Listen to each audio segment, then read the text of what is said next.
정말 아름답습니다. 딱 4초만 볼까요? 빌런입니다. 이번에 리뷰할 브랜드는 레이몬드 웨일, 모델은 토카타 헤리티지입니다. 지금으로부터 대략 한 3-4년 전에 잠깐 시계 제작을 해보고 싶다는 생각을 했던 적이 있었습니다. 뭘 만들어볼까 고민을 하다가 브라이틀링이 인수해서 곧 부활하는 유니버셜 제네브의 화이트 섀도우를 목표로 잡았었거든요. 시계를 만드는 것 자체는 생각보다 어렵지 않은데 제대로 만드는 건 정말 쉽지 않더라고요. 깔끔하게 포기했고요. 수년이 지난 지금 저의 작은 소망을 대신 이뤄준 드레스워치가 하나 나왔는데 개인적으로 되게 좋아하는 시계의 범주라서 이번 리뷰는 약간의 사심이 들어갔을지도 모르겠습니다. 레이몬드 웨일은 굉장히 위험한 가격대에 포지션한 시계 브랜드였다고 생각합니다. 마이크로 브랜드처럼 부담스럽지 않게 구매할 수 있는 가격대도 아니고 신선도가 높은 브랜드도 아니고 확실한 인지도와 브랜드 밸류를 가지고 있는 럭셔리 브랜드들과 경쟁할 수 있는 것도 아닙니다. 그렇다고 이 브랜드 아니면 안 된다라는 대체 불가능성을 가진 것도 아니었고요. 그런데 이러한 불안 요소들이 오히려 더 순수한 시계력으로 승부를 보게 만드는 배수진이었을지도 모르겠습니다. 2023년 밀레짐이라는 강력한 스트레이트를 꽂은 이후에 무려 39위 시계 브랜드로 올라서게 되었고 토카타는 그 한 방이 럭키 펀치가 아니었음을 증명하는 후속타라고 생각합니다.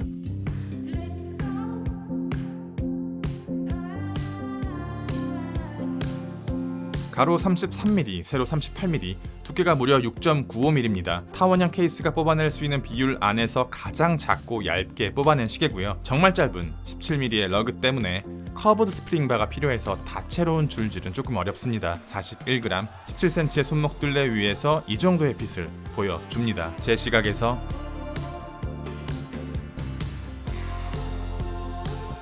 측면에서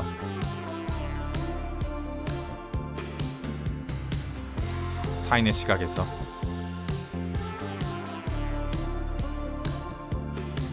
시계 혼자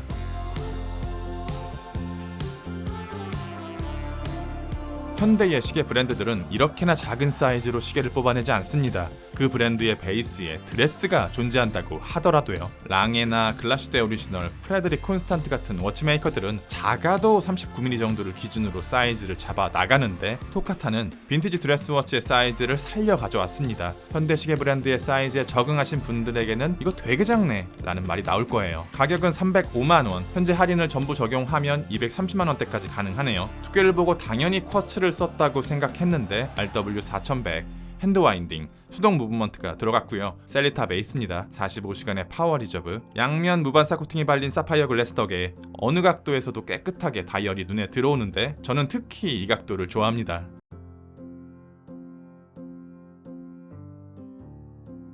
방수는 3바, 30m, 생활 방수. 다이얼은 굉장히 심플합니다. 애초에 두께가 엄청 얇다 보니까 두께를 컨트롤해야 하는 챕터링은 보이지 않을 정도로 얇고요.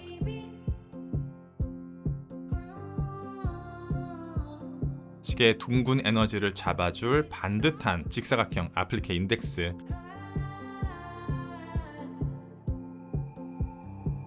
심플한 도핀 핸즈,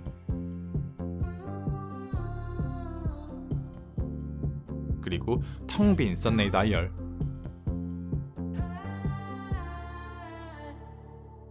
이 은은한 존재들이 굉장히 얇은 다이얼 위에서 서로 밀어내듯이 존재하다 보니까 시계를 바라볼 때 응답하는 게 아니라 오히려 시계를 보지 않을 때 시계가 반응합니다. 케이스의 두께감은 완전히 하나의 미드 케이스에 통합되어 있습니다. 베젤은 고작 1mm 정도, 이것마저도 미드 케이스의 곡률에 연결되어 있고요. 베젤의 윗면은 살짝 슬라이스 되어 있어서 하나의 라인을 만들어냅니다.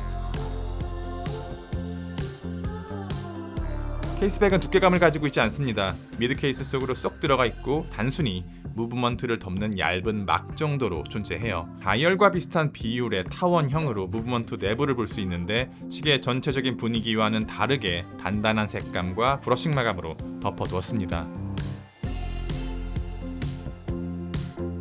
저는 토카타를 보고 두 가지 생각이 떠올랐거든요. 다른 시계 브랜드들은 왜 이런 걸 못 만드는 걸까? 와, 이게 왜 매력적으로 느껴질까? 입니다.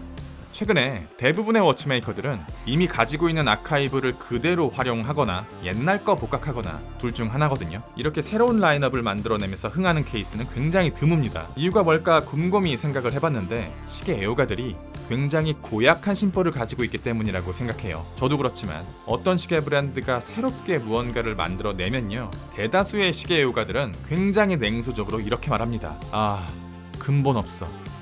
이거면 그 돈 씨지. 시계 브랜드들도 이걸 너무나 잘 알고요. 새로운 걸 만들어내면서 리스크를 감당하기보다는 안전빵으로 가려고 하는 것 같아요. 2000년대 초반까지만 해도 복각이 하나의 이벤트였다면 2010년대부터 본격적인 복각 열풍이 불기 시작했고 지금은 거의 필수가 되어버렸습니다. 그것도 젠타베이스의 일체형 스포츠워치의 복각이 거의 10년이 넘는 시간 동안 메인스트림을 장악하고 있고요. 브랜드의 아카이브 속에 스포츠워치가 없는 시계 브랜드들의 힘은 점점 쪼그라들고 있어요. 브랜드 가격 포지션뿐만 아니라 시계의 디자인에서도 빈익빈, 부익부가 일어나고 있습니다. 이렇게 대부분의 시계 브랜드들이 젠타 트렌드에 올라타 덩실덩실 춤을 출 때 시계 애호가들이 이것에 조금씩 물려갈 때 레이몬드 웨일은 반대로 저평가된 드레스워치 시장에서 고평가될 만한 디테일로 꽤 매력적인 밸런스의 드레스워치를 만들어냈다고 생각합니다. 이 시계의 가장 큰 매력은 드러나지 않는다는 겁니다. 진짜 별거 없어 보이거든요. 평범한 타원 하나에 짧은 꼭다리 4개 달아놓고 오히려 옛날 시계에서 흔하게 볼 수 있는 썬레이 다이얼,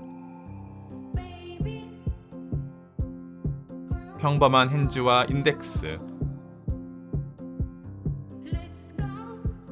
케이스도 마찬가지로 뭔가 드라마틱한 양념들이 묻어나오지 않습니다. 그런데도 왜 이렇게 우아하게 보일까?